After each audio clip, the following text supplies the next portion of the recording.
اعوذ باللہ من الشیطان الرجیم بسم اللہ الرحمن الرحیم ولا يحسبن الذين يبخلون بما آتاهم الله من فضله هو خيرا لهم، اسی طرح نہ سمجھے وہ لوگ کہ جو بخل کر رہے ہیں اس مال کے ساتھ جو اللہ نے انہیں دیا ہے اپنے فضل میں سے، کہ یہ ان کے لیے خیر ہے۔ ظاہر بات ہے جب جنگ احد کے لیے تیاری ہو رہی ہوگی، حضور نے کہا ہوگا کہ لاؤ بھائی لوگ اب کچھ پیسے دیں، کچھ مال و اسباب جمع کریں تاکہ اسباب جنگ جو ہے وہ فراہم کیے جائیں۔ اب جو ان میں سے غنی تھے، ان میں سے جن لوگوں نے بخل کیا، اب ان پر اشارہ ہو رہا ہے کہ انہوں نے بخل کر کے بچا لیا، وہ یہ نہ سمجھے کہ یہ کوئی اچھا کام کیا ہے۔ وَلَا يَحْسَبَنَّ الَّذِينَ يَبْخَلُونَ بِمَا آتَاهُمُ اللَّهُ مِنْ فَضْلِهِ، اللہ نے اپنے فضل سے انہیں جو کچھ عطا کیا ہے، اب اس میں بخل سے کام لے رہے ہیں کہ وہ ان کے لیے اچھا ہے۔ بل هو شر لهم، یہ ان کے لیے بہت برا ہے۔ سَيُطَوَّقُونَ مَا بَخِلُوا بِهِ يَوْمَ الْقِيَامَةِ، اسی مال کے توق بنا کر ان کے گردنوں میں پہنائے جائیں گے قیامت کے دن، جو بخل انہوں نے کیا تھا۔ وَلِلَّهِ مِيرَاثُ السَّمَاوَاتِ وَالْأَرْضِ، اور آسمانوں اور زمین کی وراثت بالآخر اللہ ہی کے لیے ہے۔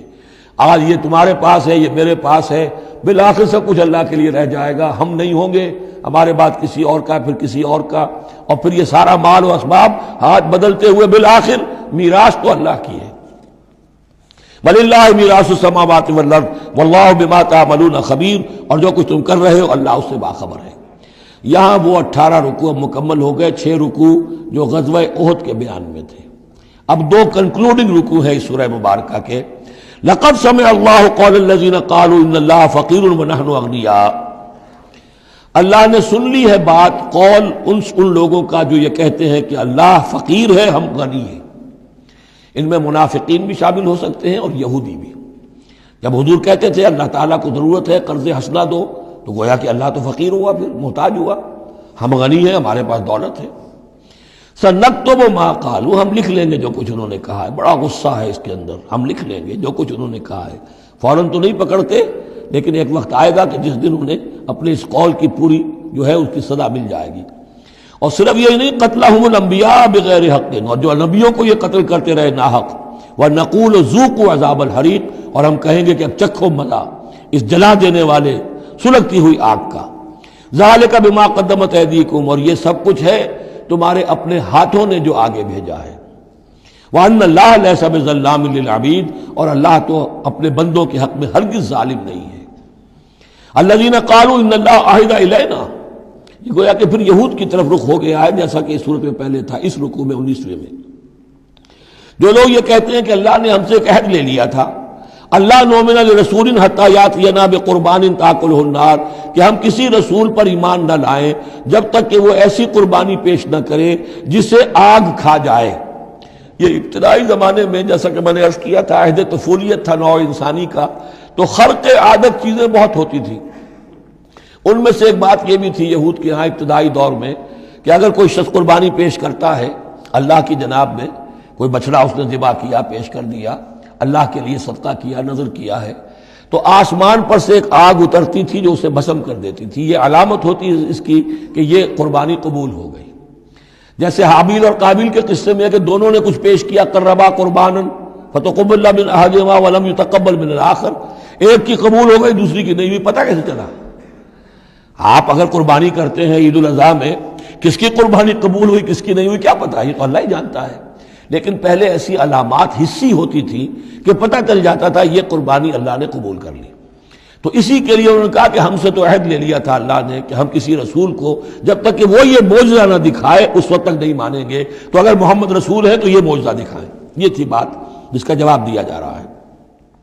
قُلْ قَدْ جَاءَكُمْ رُسُلٌ مِّن قَبْلِي بِالْبَيِّنَاتِ، اے نبی ان سے کہیے تمہارے پاس مجھ سے پہلے بہت سے رسول آئے واضح معجزوں کے ساتھ، وَبِالَّذِي قُلْتُمْ، اور وہ معجزہ بھی انہوں نے دکھایا جو تم کہہ رہے ہو۔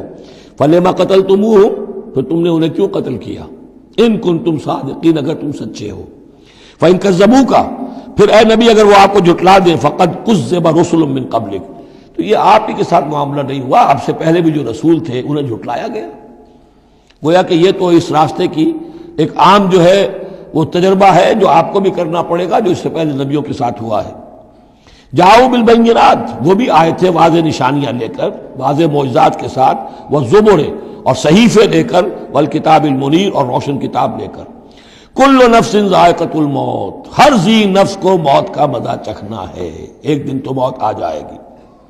وَإِنَّمَا تُوَفَّوْنَ أُجُورَكُمْ يَوْمَ الْقِيَامَةِ، اور دوسری بات، تمہیں لازماً تمہارے اجر پورے پورے دے دیے جائیں گے۔ انما توفون اجورکم یوم القیامہ، قیامت کے دن۔ فمن زحزح عن النار، تو جو کوئی بچا لیا گیا جہنم سے، آگ سے، وادخل الجنہ، اور داخل کر دیا گیا جنت میں، فقد فاز، وہ کامیاب ہو گیا۔ اللہم ربنا اجعلنا منہم، اللہم ربنا اجعلنا منہم، وما الحیات الدنیا الا متاع الغرور، اور نہیں ہے دنیا کا یہ سارا ساز و سامان مگر دھوکے کی ٹٹی، دھوکے کا سامان۔ اب وہ آیت آ گئی جو سورہ بقرہ کی 19ویں رکوع میں آئی تھی، وَلَنَبْلُوَنَّكُمْ بِشَيْءٍ مِّنَ الْخَوْفِ وَالْجُوعِ وَنَقْصٍ مِّنَ الْأَمْوَالِ وَالْأَنفُسِ وَالثَّمَرَاتِ، صرف یہ کہ صیغہ بدلا ہوا ہے، یہاں مجہول کا صیغہ ہے۔ لَتُبْلَوُنَّ فِي أَمْوَالِكُمْ وَأَنفُسِكُمْ، اے مسلمانوں دوبارہ کان کھول کے سن لو، تمہیں لازماً آزمایا جائے گا، تمہارے مالوں میں بھی اور تمہاری جانوں میں بھی۔ وَنَقْصٍ مِّنَ الْأَمْوَالِ وَالْأَنفُسِ وَالثَّمَرَاتِ، یہ آنا ہے، کان کھول کر سن لو۔ یہ پھولوں کی سیج نہیں ہے، یہ کانٹوں بھرا بستر ہے۔ جنت لینی ہے تو یہ نہیں ٹھنڈے ٹھنڈے اور بغیر تکلیفیں اٹھائے تمہیں جنت مل جائے گی۔ ام حسبتم ان تدخلوا الجنہ ولا تسمعن من الذين اوتوا الكتاب من قبلكم ومن الذين اشركوا اذى كثيرا، اور تمہیں لازماً سننی پڑے گی ان لوگوں سے بھی کہ جنہیں تم سے پہلے کتاب دی گئی تھی، اور ان مشرکین سے بھی اذًا کثیرا، بڑی تکلیف دہ باتیں سننی پڑیں گی۔ سنو اور صبر کرو، جیسے حضور سے ابتدا میں کہا گیا تھا وَاصْبِرْ عَلَىٰ مَا يَقُولُونَ وَاهْجُرْهُمْ هَجْرًا جَمِيلًا، جو کچھ یہ کہہ رہے ہیں سنیے اور صبر کیجیے۔ اور ہمیں خوب معلوم ہے، کسی نے آ کر کہہ دیا مجنون ہے، کسی نے کہہ دیا شاعر ہے، کسی نے کہا ساحر ہے، کسی نے کہا مسحور ہے۔ وَلَقَدْ نَعْلَمُ أَنَّكَ يَضِيقُ صَدْرُكَ بِمَا يَقُولُونَ، اے نبی ہمیں خوب معلوم ہے کہ جو کچھ یہ کہہ رہے ہیں، جو کچھ آپ کو سننا پڑ رہا ہے ان کی زبانوں سے، اس سے آپ کا سینہ بھیجتا ہے، آپ کو تکلیف پہنچتی ہے، لیکن صبر کیجیے۔ وہی بات ہے جو کہی جا رہی ہے مسلمانوں سے، وَإِن تَصْبِرُوا وَتَتَّقُوا فَإِنَّ ذَلِكَ مِنْ عَزْمِ الْأُمُورِ، اور اگر تم صبر کیے رہو گے، ثابت قدم رہو گے اور تقویٰ کی راہ اختیار کیے رکھو گے، فَإِنَّ ذَلِكَ مِنْ عَزْمِ الْأُمُورِ، تو یہ بڑے ہمت کے کاموں میں سے ہے۔ صدق اللہ العظیم۔